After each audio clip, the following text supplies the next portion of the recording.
Did you know that Ayanokoji had to cook a dish for one of the new first years? As Ayanokoji, Horikita, and Sudo were in the process of reaching out to first years to find good academic partners for their class, they were approached by Amasawa Ichika, a first year from Class A with an A-rated academic ability and a playful, mischievous personality.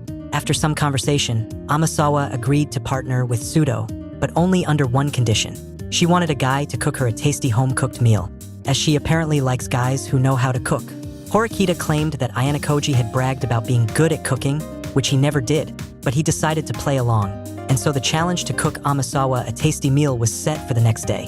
The dish, however, would remain a secret. The next day, Ayanokoji and Amasawa went out to buy the ingredients and cooking utensils for the meal, all of which Ayanokoji had to pay for.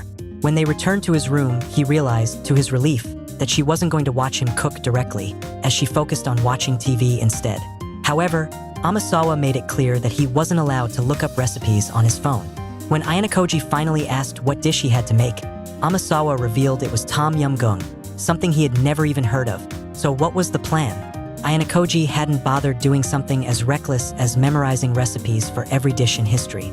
Instead, once the challenge was set, Horikita put two plans into motion. First, she had him practice basic cooking techniques, like chopping and slicing, to display some culinary skill.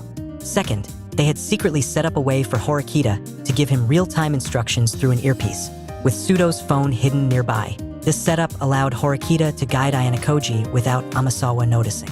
Horikita told Ayanokoji to ask Amasawa if there was anything else she wanted made, noticing that some of the ingredients and utensils seemed unnecessary for tom yum goong. In response, Amasawa told him that she was going to have him peel an apple later. Though the cooking process took longer than expected, Ayanokoji managed to finish the tom yum goong, and when he peeled and cut the apple, it earned a positive reaction from Amasawa.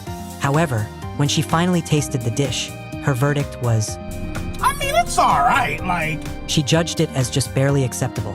His technique wasn't terrible, and the taste wasn't bad either, but she was picky about taste. Although it hadn't fully satisfied her, she agreed to partner with Sudo out of respect for Ayanokoji's efforts. Sudo secured his partner. However, we would later discover that all of this had been part of a plan to get Ayanokoji expelled.